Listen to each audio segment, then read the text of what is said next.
السلام علیکم ویورز، آپ پروگرام دیکھ رہے ہیں براس ٹیکس اور میں ہوں آپ کی ہوسٹ معروف قریشی. ہمارے ساتھ موجود ہیں ہمارے اینالسٹ جناب زید حامد صاحب. السلام علیکم سر. ویورز، اقبال پور اسٹار کے حوالے سے براس ٹیکس نے ایک سلسلہ شروع کیا جسے آپ لوگوں نے بہت سراہا. کافی طویل ہم نے اس کے اوپر اپنے پروگرامز کا سلسلہ جو ہے جاری رکھا اور بہت ڈیٹیل ہم نے اس کے اوپر زید صاحب کی انالیسز لیا. آج ہم براس ٹیکس کا ایک نیا سلسلہ شروع کر رہے ہیں جو کہ زیادہ تر لنکڈ ہے اسپرچل ڈائمینشن جن کی ہم نے اپنے پچھلے پروگرامز میں کچھ بات بھی کی ہے ان حوالے سے. لیکن اس کے بارے میں اس کی ڈیٹیل کیا ہے یہ ہم پوچھتے ہیں زید صاحب سے. جی زید صاحب. دیکھیں معروف، ہم یہ بہت پہلے جب ہم نے شروع میں اپنے پروگرام کیے تھے تو ہمارے 18ویں اور 19ویں پروگرام براس ٹیکس سیریز کے ان کا تعلق اسپرچل ڈائمینشنز تھا. ان پروگراموں کا نام ہی یہی تھا کہ role of spiritual forces in geopolitics, یعنی جنگی حکمت عملی میں روحانی قوتوں کا کردار. ایک غیر معمولی موضوع تھا. اس موضوع پر اس سے پہلے کبھی بات اس طرح نہیں کی گئی تھی. ہمارا جو سارا ایمفسس ہے، ہمارا جو سارا زور ہے وہ اس بات کے اوپر ہے، جو کہ ہم نے کلام اقبال میں بھی اس کو ہم نے دیکھا، یہ غازی کی جو پوری سیریز ہم نے کی ہے اس کے اندر بھی اس بات کو ہم نے ایمفسائز کیا کہ جو کچھ جیو پالیٹکس آپ کو دنیا میں ہوتی ہوئی نظر آ رہی ہوتی ہیں اس کے پیچھے ایک غیر معمولی روحانی ڈائمینشن ہوتا ہے. بہت زیادہ اسٹرانگ فورسز ہوتی ہیں جو آپریٹ کرتی ہیں. کہیں پہ وہ فورسز براہ راست دخل دیتی ہیں، جیسے ہم الم تری کیف فعل ربک باصحاب الفیل میں دیکھتے ہیں کہ جہاں پہ ابابیلوں نے براہ راست دخل دیا اور اپنی چونچوں میں چھوٹے چھوٹے کنکروں کے ساتھ ایک بہت بڑے لشکر کو تباہ کر دیا. یعنی آج کے دور میں آپ کہیے کہ ایک روحانی ایئر فورس تھی جس نے ایک فزیکل آرمڈ بریگیڈ کو تباہ کر دیا. مگر وہ براہ راست دخل اندازی تھی روحانی قوتوں کی جس نے دنیا کی جیو پالیٹکس چینج کر دی. کیونکہ اگر نعوذ باللہ خانہ کعبہ ٹوٹ جاتا تو دنیا میں پھر آگے تاریخ کیا ہونی تھی وہ کوئی نہیں جانتا. اسی طرح جنگ بدر کے موقع پر حضور صلی اللہ علیہ وسلم نے جب وہ دعا فرمائی اور وہ وما رمیت اذا رمیت ولکن اللہ رما کی وہ آیت ہے کہ جب آپ نے نہیں پھینکا وہ پھینکا، جب اللہ نے پھینکا وہ مٹی اٹھا کے آپ نے کفار کی طرف پھینکی تو پھر ملائکہ کا نزول ہونا شروع ہو گیا. اور قرآن نے پورا واقعہ بیان کیا ہے. آج بھی اگر آپ بیٹل آف بدر میں جائیں، یعنی بدر کے میدان میں جائیں، تو وہاں جو نقشے بنے ہوئے ہیں دیواروں پہ انہوں نے جنگ کا پورا نقشہ بنایا ہے. اس میں ایک طرف مسلمانوں کی فوج آتی ہے، ایک طرف قریش کی فوج ہے اور ایک تیسرا راستہ بنایا جہاں ملائکہ کی فوج آ رہی ہے. یہ مسلمان تاریخ کا اتنا بڑا اور اہم حصہ ہے کہ اس کو عقلی طور پر ڈینائی نہیں کیا جا سکتا کیونکہ قرآن میں بھی ذکر ہے اس کا. اور اسی طرح ہم نے یہ بھی تاریخ میں دیکھا ہے کہ جہاں اسپرچل انٹیلیجنس ملی مسلمانوں کو کہ جس کی بنیاد پر مسلمانوں نے اپنی جنگی حکمت عملی ترتیب دی اور مرتب کی. ہمیں نور الدین زنگی کا وہ مشہور واقعہ یاد ہے کہ جب ان کو خواب میں حضور صلی اللہ علیہ وسلم نے تشریف لا کے حکم دیا کہ مدینے میں 2 صلیبی ہمیں تنگ کر رہے ہیں، اور پھر باقاعدہ ایک جنگی مہم تیار کی گئی کہ جس نے مدینے میں جا کے ان صلیبیوں کو تلاش کیا. اور آج بھی روضہ مبارک کے آس پاس وہ گہری خندق کھود کے سیسا پلائی ہوئی دیوار ڈالی ہوئی ہے انہوں نے تاکہ کوئی اور خندق لگا کے حضور کے روضے تک نہ پہنچ سکے. یہ وہ اگزامپل ہے جہاں پہ اسپرچل انٹیلیجنس ملی. یعنی حضور نے خود تشریف لا کے روحانی طور پر نور الدین زنگی کو ایک بشارت دی، خوشخبری دی کہ تم یہ، اور اس کو حکم دیا کہ جا کے اس کام کو کرو. اسی طرح خود حضور صلی اللہ علیہ وسلم نے بھی قیامت تک کے آنے والے تمام واقعات کو احادیث مبارکہ میں بیان کیا ہے. کئی احادیثیں ہیں جن میں حضور صلی اللہ علیہ وسلم نے قیامت سے پہلے کی نشانیاں بتائی ہیں. یہ بتایا ہے کہ قیامت سے پہلے کون کون سے واقعات رونما ہوں گے، اور ان نشانیوں کو دیکھنے سے مقصد ہی ساری احادیث مبارکہ کا بیان کرنے کا یہ تھا کہ مسلمان ان روحانی سگنلز کو، ان اسپرچل انٹیلیجنس کو دیکھتے ہوئے یہ تعین کرتے رہیں کہ ہم کس دور میں پہنچ چکے ہیں اور آئندہ ہمارے پاس کون سا دور آنے والا ہے، اور حکمت عملی ہمیں کیا اختیار کرنی چاہیے. حضور نے تو قیامت تک کے آنے والے تمام واقعات بیان فرمائے. طویل احادیث مبارکہ اس کے اوپر ہیں کہ بعض جگہ صحابہ نے یہ فرمایا کہ ہمیں کچھ یاد رہ گیا، کچھ یاد نہیں رہ گیا، اور جو یاد رہ گیا وہ حدیثوں میں بیان بھی ہو گیا. اور آج بھی علماء تمام تر حضور صلی اللہ علیہ وسلم کی ان احادیث پر رلائے کرتے ہیں قیامت کی نشانیاں پہچاننے کے لیے کہ قیامت کی نشانیاں کیا کیا ہیں، ہم کس دور میں ہیں، امام مہدی کا ظہور کب ہوگا، دجال کب آئے گا، عیسیٰ علیہ السلام کب آئیں گے. یہ سب کچھ روحانی انٹیلیجنس کہلاتی ہے. It's all spiritual intelligence. ہمارے دین کا حصہ ہے، ہمارے ایمان کا حصہ ہے، اس سے انکار ممکن نہیں ہے. تو یہ بات بالکل واضح ہو جاتی ہے کہ جس طرح ہمیں جنگی حکمت عملی کے لیے، جیو پالیٹکس کے لیے تیاری کرنے کا حکم ہے کہ اپنے ہتھیار تیار رکھو، اپنے گھوڑے تیار رکھو، اپنی اسٹریٹجی ٹیکٹکس بلڈ کرو، جنگی مینوبلٹی اپنی اس طرح رکھو کہ تم دشمنوں کا مقابلہ کر سکو، اسی طرح ہم کو ان روحانی انٹیلیجنس پر بھی بھروسہ کرنے کا اور یہ ایک غیر معمولی طاقت ہے ہمارے پاس کہ جس کی بنیاد پر ہمیں وہ انفارمیشن آ جاتی ہے، وہ اطلاعات پہنچ جاتی ہیں کہ جس کی بنیاد پر ہم دشمنوں کے مقابلے میں چند قدم آگے جا سکتے ہیں. اور دوسری بات یہ کہ اگر مایوس ہوں ہم کسی وقت ہم پہ مایوسی طاری ہو جائے کہ مسلمانوں کو شکست کا سامنا کرنا پڑے, ہمیں چوٹ لگے, دکھی ہوں, آگے اندھیرا ہو, تاریکی ہو, تو اس صورت میں یہ خوشخبریاں ہمیں یہ بتا دیتی ہے کہ آئندہ آنے والا دور بہتر ہے. تو حوصلے سے کام لو, چند دن کی تکلیف ہے, انشاءاللہ آنے والا دور بہتر آ رہا ہے. یہی خوشخبریاں ہمیں علامہ اقبال کی زبان سے دی گئی تھیں, جس کو ہم نے پوری تفصیل سے ڈسکس کیا تھا. ان کی وہ نظم طلوع اسلام اور وہ تمام وہ نظمیں کہ جس میں آئندہ آنے والے واقعات کے بارے میں خوشخبریاں اور بشارتیں دی ہیں انہوں نے, وہ تمام مسلمانوں کو یہ بتاتی ہیں کہ آئندہ آنے والا دور کتنا شاندار ہوگا. حضور کی احادیث مبارکہ غزوہ ہند سے متعلق, اس سے متعلق کہ آنے والے دور میں اس علاقے کے خطے کے مسلمان ہندوستان کو دوبارہ فتح کریں گے. غزوہ ہند کی ایک جس طریقے سے قسطنطنیہ والی احادیث جو آپ نے بیان فرمائی تھی, اس پر 900 سال مسلمان جنگی حکمت عملی بناتے رہے, اور سلطان محمد فاتح نے 1453 میں جا کے قسطنطنیہ کیپچر کیا. تو انہوں نے بھی اس روحانی انٹیلیجنس پر عمل کیا, اور یقین تھا ان کو کہ حضور کی حدیث ہے اور یہ ہونا ہے. غزوہ ہند بذات خود ایک حدیث مبارکہ کہ وہ ایسے واقعات ہیں جنہوں نے بھی ہونا باقی ہے. اسی طرح تاریخ اسلام میں اللہ تعالیٰ نے اپنی رحمت سے ایسے اولیاء کے ایک سلسلے کو بھیجا ہے کہ جو آنے والے دور کے بارے میں خوشخبریاں مسلمانوں کو دے کر ان کے حوصلے بھی بڑھاتے رہے ہیں. ود فزیکل پریزنس ایکچولی لوگ ان کو دیکھ سکے, بات وہ اولیاء اپنے وقتوں میں موجود ہوتے تھے, اور ان کی ڈیوٹی لگا کرتی تھی اللہ کی طرف سے کہ آئندہ آنے والے دور کی خوشخبریاں یا وارننگز, یا جو مسلمانوں کو کہاں کہاں محتاط رویہ اختیار کرنا ہے. تو یہ اسپرچل انٹیلیجنس مسلمانوں کی تاریخ میں ہمیشہ رہی ہے, چاہے روحانی طور پر یہ حضور صلی اللہ علیہ وسلم کی طرف سے براہ راست کمانڈ ہو جیسے نور الدین زنگی کو آئی تھی, یا اللہ کے بندوں کی طرف سے. مثال کے طور پر ہم نے وہ شہاب الدین غوری کا وہ واقعہ بھی یہ غازی کی سیریز میں ڈسکس کیا تھا کہ جب حضرت معین الدین چشتی نے خواب میں تشریف لا کے شہاب الدین غوری سے کہا تھا کہ ہندوستان پر حملہ کرو, اور پرتھوی راج ان کے مقابلے پہ آیا تھا اس وقت, اور شہاب الدین غوری افغانستان میں بار بار خواب میں اس کو ایک بزرگ تشریف لا رہے تھے اور کہہ رہے تھے کہ ہندوستان پہ حملہ کرو اور ہندوستان تمہیں دیا جا چکا ہے. اور دوسری طرف حضرت معین الدین چشتی نے جلال میں آ کے پرتھوی راج سے کہا تھا کہ میں نے تجھے زندہ گرفتار کر کے مسلمان فوج کے حوالے کر دیا. تو پرتھوی راج مذاق اڑاتا تھا کہ کون سی مسلمان فوج کہاں سے آئے گی جو مجھے زندہ گرفتار کرے گی. اور دوسری طرف خواب میں شہاب الدین غوری کو آ کے حکم دے رہے تھے کہ پہنچو. تو جب شہاب الدین غوری ہندوستان آیا ہے اور پرتھوی راج سے مقابلہ ہوا ہے, وہ دردناک شکست دی ہے پرتھوی راج کو, بلکہ اس کو زنجیروں میں گرفتار کیا. اس کے بعد لوگوں نے اس کو بتایا کہ قریب میں ایک بزرگ ہیں جن سے تمہیں ملنا چاہیے, جو تمہیں بلا رہے ہیں. تو شہاب الدین غوری جب حضرت معین الدین چشتی کے پاس پہنچتے ہیں تو دیکھ کے پہچان جاتا ہے کہ یہ تو وہی بزرگ ہیں جو خواب میں آ کے مجھے بلا رہے تھے. تو یہ بھی ایک روحانی انٹیلیجنس تھی, روحانی انفارمیشن تھی, روحانی آرڈر تھا, ایک حکم تھا کہ جو اس کو دیا گیا شہاب الدین غوری کو. تو یہ ہماری تاریخ میں اس طرح واقعات بھرے ہوئے ہیں یہ کہ جن سے انکار ممکن نہیں ہے. اسی طرح کے ایک بزرگ, ایک غیر معمولی بزرگ, تقریباً 560 ہجری میں, یعنی آج سے کوئی 900 سال بالکل ہندوستان میں گزر کر گئے ہیں, اور ان کا نام حضرت نعمت اللہ شاہ ولی ہے. نعمت اللہ شاہ ولی, اور ایک غیر معمولی اللہ کے ولی, ایک درویش, ایک فقیر, ایک صاحب بصیرت, صاحب نظر, ایک سیر, جو آنے والے دور کی تصویریں دیکھتے تھے. اللہ تعالیٰ نے ان کو یہ صلاحیت دی, بصیرت دی, اور اللہ تعالیٰ کے دیے ہوئے علم سے وہ آگے آنے والے دور میں وہ خوشخبریاں اور وارننگ جو تاریخ میں آنے والا ہے, انہوں نے مسلمانوں کے لیے وہ چیزیں تحریر کر دی, وہ بیان کیا. تو تقریباً 900 سال سے ان کا یہ فارسی کلام, اور اس طرح فارسی میں یہ فارسی کلام مسلمان خاص طور پہ اس خطے میں یہ پوئٹری ہے, تمام شاعری ہے. اور 900 سال سے یہ پوری مسلمان خاص طور پہ عربی, یہ فارسی اور اردو بولنے والے اس خطے میں یہ کلام ایک مشہور کلام تصور کیا جاتا ہے. مگر چونکہ بہت پرانا ہے اور کئی صدیاں گزر چکی اس کو, تو پورا کا پورا کلام محفوظ نہیں رہ سکا. تقریباً انہوں نے 2-2.5 ہزار شعر کہے تھے اس حوالے سے, لیکن اب تقریباً 250-300 کے قریب شعر ہیں جو باقی بچے ہیں. اس کا معاملہ بھی کچھ یہ تھا کہ چونکہ اس زمانے میں پرنٹنگ پریس وغیرہ کا سلسلہ نہیں تھا, تو یہ چیزیں ہاتھ سے لکھی جاتی تھیں, اور مسلمانوں نے ہمیں کوئی ان کے بارے میں, ان بزرگ کے بارے میں, ان کی اپنی زندگی کے بارے میں بہت زیادہ واقعات نہیں ملتے ہیں. یہ کہا جاتا ہے صرف یہ کہ یہ کشمیر میں اور دہلی میں اور اس کے آس پاس کے علاقوں میں آباد تھے, اور ان کا دور تیمور شاہ, یعنی جو تیمور لنگ بادشاہ ہے, اس سے بھی پہلے کا ہے. تیمور تقریباً 1300 سمتنگ میں آیا تھا, یہ اس سے پہلے کے آلموسٹ 900 ایئرز سے بنتا ہے.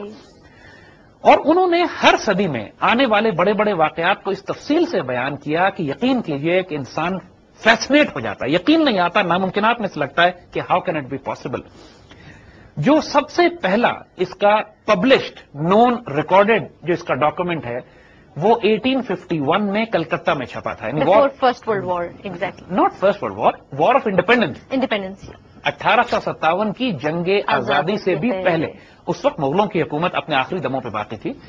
اور آپ کو یاد ہوگا کہ شاہ ولی اللہ کے ایک نواسے تھے, شاہ اسماعیل شہید ان کا نام ہے, اور ان کے ساتھ سید احمد شہید ایک دوسرے بزرگ تھے, جنہوں نے ٹیپو سلطان کی شہادت کے بعد انگریزوں اور سکھوں کے خلاف اعلان جہاد بلند کیا تھا. اور اس کئی سال جہاد کرنے کے بعد ایبٹ آباد کے پاس بالاکوٹ کے مقام پر آپ شہید ہوئے, یعنی سید احمد شہید کی تحریک کہلاتی ہے, تحریک مجاہدین. اور اس میں شاہ اسماعیل شہید جو شاہ ولی اللہ کے نواسے تھے, ان کی ایک کتاب شائع ہوئی تھی 1851 میں اربعین کے نام سے, اربعین کے نام سے کلکتہ سے شائع ہوئی. تو اس سید احمد شہید کے ساتھ شاہ اسماعیل شہید جو ہیں, ان کی کتاب کے آخر میں نعمت اللہ شاہ ولی کا یہ قصیدہ چھپا تھا. اور شاہ اسماعیل شہید ایک انتہائی ریلائبل, ایک عالم دین, ایک مجاہد, اور ان کی شہادت سکھوں کے ہاتھوں بالاکوٹ میں ہوئی. اس کے بعد مختلف دور میں, یعنی 1857 کی جو وار آف انڈیپینڈنس لڑی گئی, اس میں بہت بڑا کردار نعمت اللہ شاہ ولی کے قصیدے کا تھا, کیونکہ انہوں نے اپنے قصیدے میں ذکر یہ کیا تھا کہ ہندوستان پر انگریز قبضہ کر لیں گے. یعنی 900 سال پہلے لکھا تھا, جب انگریزوں کا وجود نہیں تھا. 900 سال پہلے لکھا تھا کہ ایک وقت آئے گا کہ ہندوستان پر انگریز قبضہ کر لیں گے, نصرانی آ کے قبضہ کر لیں گے, اور تقریباً 100 سال سے کچھ کم وقت تک ان کی حکومت قائم رہے گی.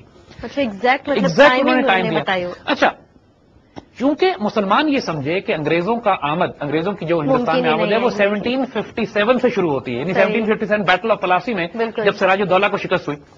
تو جب 1857 قریب پہنچا تو مسلمانوں نے جہاں اور بغاوت کے اسباب پیدا ہو رہے تھے اور آزادی کے لیے ایک تڑپ تھی, اس میں یہ پریڈکشن بھی اپنا رول ادا کر رہی تھی, جس میں کہا گیا تھا کہ 100 سال سے کم انگریز رہیں گے. تو مسلمان یہ سمجھے کہ 1757 سے 1857 تک 100 سال ہونے کو آ رہے ہیں, لہذا اب بغاوت کی جا سکتی ہے, ایک جنگ آزادی برپا کی جا سکتی ہے کہ ہم انگریزوں کو نکال باہر کریں گے. یہاں پر ایک بڑا غیر معمولی واقعہ بیان کرنے کا.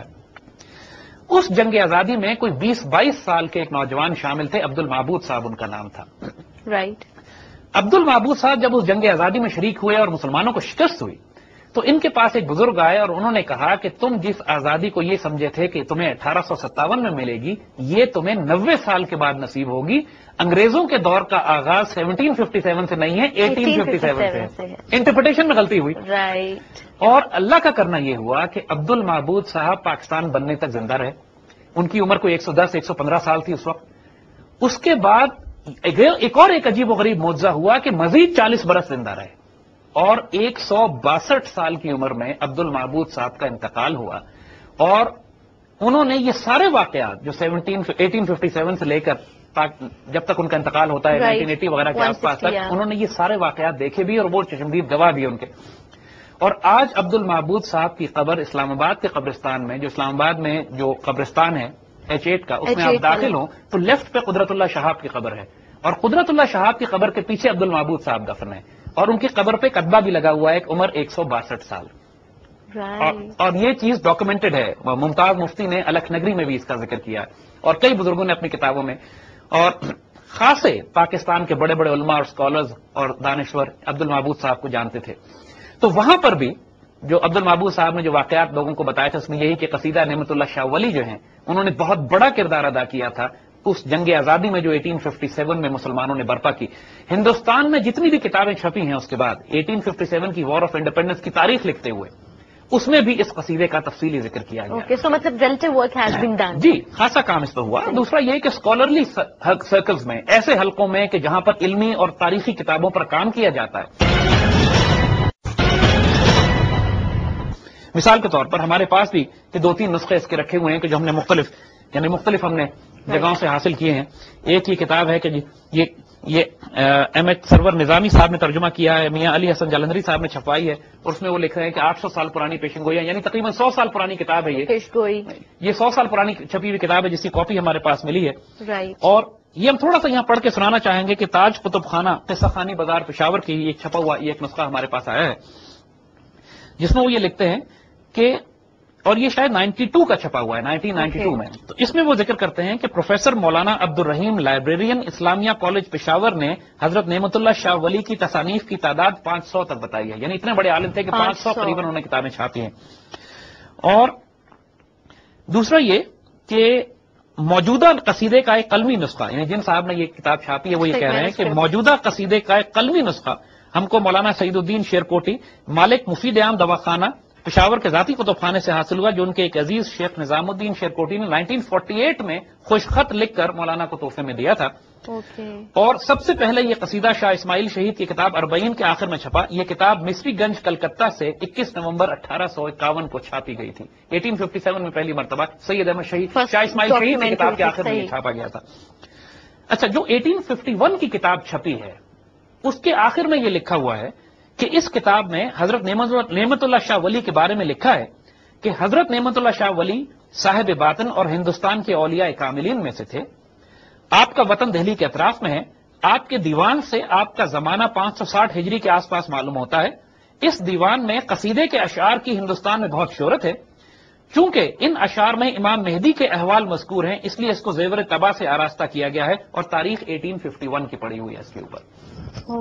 تو یہ بنیادی طور پر جس طرح ہم عرض کر رہے ہیں کہ بلکہ ہم بھی کہیں گے، یعنی ہمارے سننے والوں کو بھی، کہ چونکہ انگریزوں نے اس قصیدے پر پابندی لگا دی تھی۔ لارڈ کرزن جو کہ 1905 تک انڈیا کا وائس رائے رہا تھا، اس قصیدے میں چونکہ ذکر یہ تھا کہ انگریز 100 سال بعد نکال دیے جائیں گے، تو انہوں نے اس قصیدے پر پابندی لگائی اور مسلمان بڑی چھپ چھپا کے اس کو سنبھال کے رکھتے تھے۔ کہیں پہ کسی کے پاس کچھ شعر تھے، کسی کے پاس کچھ اشعار تھے، کہیں ترتیب بگڑ گئی، کسی کے پاس جو شعر پہنچا اس نے چھپا لیا۔ انگریز باقاعدہ اس پر پابندی لگائے ہوئے تھے۔ تو اسی لیے بہت سے نسخے ابھی ملتے ہیں لوگوں کے، یا تو ہاتھ کے لکھے ہوئے قلمی نسخے ملتے ہیں یا ایسے نسخے ملتے ہیں جو بہت پرانے چھپے ہوئے ہیں، جو اب تقریباً بوسیدہ ہو گئے یا پرانی لائبریریز میں ہیں جن کو کوئی پڑھتا نہیں، کوئی تلاش نہیں کرتا۔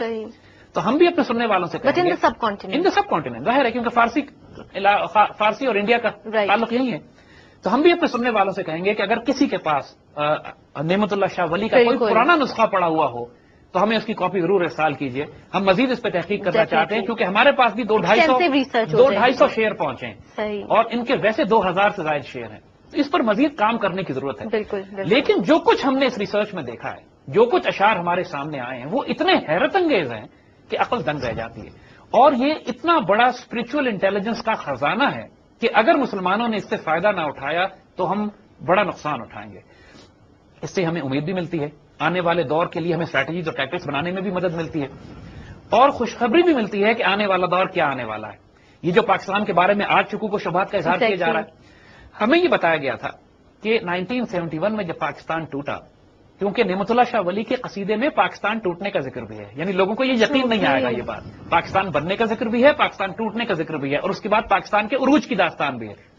تو 1971 میں جب پاکستان ٹوٹا اور پوری قوم پہ مایوسی تھی، تو کچھ اخباروں نے بھی یہ نعمت اللہ شاہ ولی کا پورا قصیدہ ترتیب سے چھاپا تھا، اور اس امید کے ساتھ قوم کو یہ بتانے کے لیے کہ یہ تکلیف ہماری تقدیر میں لکھی ہوئی تھی، گھبرانا نہیں، آئندہ جو تقدیر آ رہی ہے وہ غیر معمولی خوبصورت اور حسین ہے، اس کے لیے ہمیں قربانیاں دینی پڑیں گی، لیکن اللہ تعالیٰ نے جو تقدیر مکتوب کر دی ہے اور نعمت اللہ شاہ ولی کی زبان سے ہمیں خوشخبریاں اور بشارتیں دے دی گئی ہیں، وہ اتنی غیر معمولی ہیں کہ حوصلہ رکھنا، یہ چوٹ انشاءاللہ تمہیں مایوس نہ کرے۔ تو مسلمان علماء، اسکالرز، دانشور، تاریخ دان جو کہ پرانے مسلمان جانتے تھے، وہ ان کو اچھی طرح جانتے ہیں، اور کئی بڑے بڑے مسلمان سلاسل میں، علماء کے حلقوں میں ان کا ذکر کیا جاتا ہے، اور ہم اسی لیے اس آج یعنی ان کو اگر آپ انگریزی میں ڈیفائن کرنا چاہیں تو یہ ایک مسلم نوسٹرڈیمس ہیں۔ لوگ نوسٹرڈیمس کو تو جانتے ہیں، لیکن اس کا علاج وہ تو ایک شیطانی اور ایک دوسرا اس کا سلسلہ ہے، لیکن ایک مسلمان اللہ کا ولی جو اللہ کے دیے ہوئے علم کے مطابق آنے والے دور کی خوبصورت تصویر مسلمانوں کے پاس کھینچتا ہے۔ تو ہم نے کچھ سلیکشن کی ہے، یعنی بنیادی طور پر ان کے کچھ شعر سلیکٹ کیے ہیں، اور اگلے 2-3 پروگراموں میں ہم کوشش کریں گے کہ پہلے تو یہ ہے کہ پچھلے کئی سو سال میں جو پریڈکشنز یہ کرتے چلے آئے ہیں وہ پریڈکشنز کس حد تک پوری ہوئی ہیں، تاکہ ٹرسٹ ہمارا بلڈ ہو کہ جو باتیں انہوں نے کہی ہیں وہ کس حد تک ثابت ہوئی ہیں۔ اس کے بعد ہم یہ دیکھیں کہ آج کے کس دور میں ہم بستے ہیں اور اس دور کے بارے میں کیا کہتے ہیں، اور پھر آنے والے دور کے بارے میں جو مستقبل کی پیشن گوئیاں ہیں وہ کیا ہیں، اور اس میں ہم اپنی جیو پولیٹیکل اسٹریٹجیز کیا بلڈ کر سکتے ہیں۔ یہ ایک کیونکہ ہم اسپرچل ڈائمینشن پر ایمفسائز کر رہے ہیں، اسپرچل فورسز کی بھی بات کرتے ہیں، اور اسپرچل فورسز کے ساتھ یہ اسپرچل انٹیلیجنس کا جو ایسپیکٹ ہے ہماری پوری اسٹریٹجی کا ایک انٹیگرل پارٹ ہے، ایک بنیادی جز ہے، اس میں ایسی ہستیوں کو ڈسکس کرنا ضروری ہے۔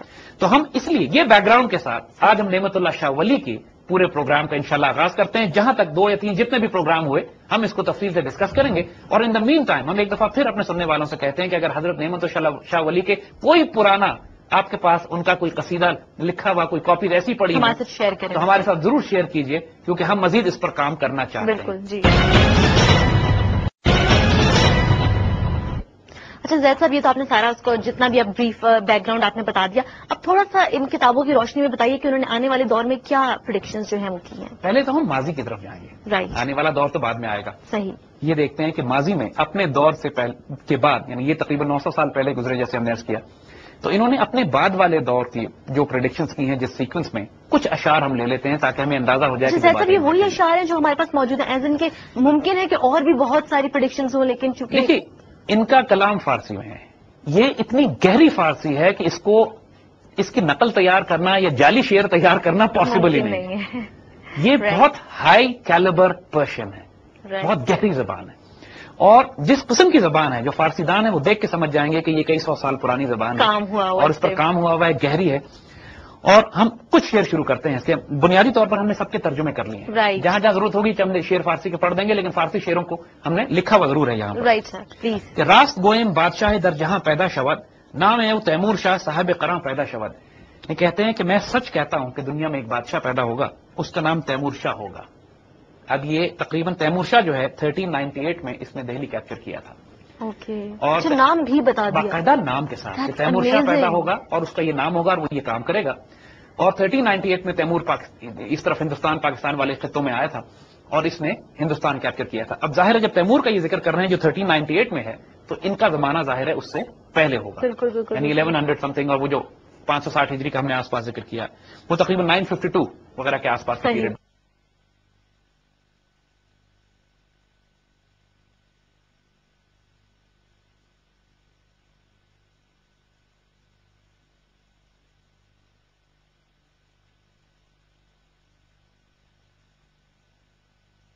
وغیرہ کے آس پاس پیریڈ بنتا.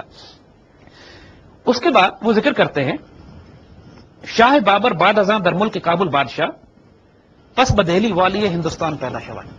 کہتے ہیں کہ اس کے بعد شہنشاہ بابر اس کے بعد کابل کا بادشاہ بنے گا اور اس کے بعد دہلی میں ہندوستان کا والی بن کر ظاہر ہوگا. یعنی اگر آپ تاریخ اٹھا کے دیکھیے تو 1504 میں بابر نے کابل کیپچر کیا تھا اور اس کے بعد 1526 میں بابر ہندوستان آیا اور اس نے یہاں پر دہلی کا تخت کیپچر کیا. تو یہ جو پریڈکشن ایگزیکٹلی مغلوں کے بارے میں وہ دے رہے ہیں کہ پہلے بابر جو ہے ایک بادشاہ کابل کیپچر کرے گا اور اس کے بعد وہ کابل سے آئے گا اور ہندوستان کا والی بنے گا. دس از not 1 point less, not 1 point more, seriously. not 1.4. This is stunning.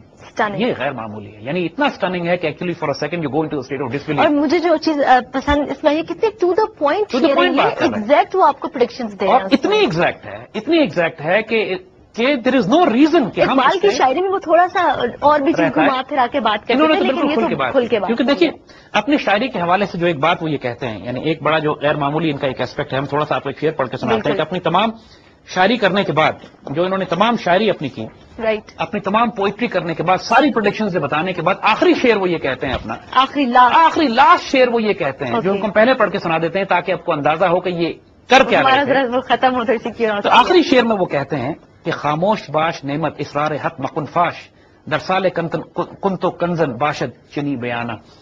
اے نعمت اللہ خاموش ہو جاؤ، اے نعمت اللہ خاموش ہو جاؤ، رب کے رازوں کو ظاہر مت کرو.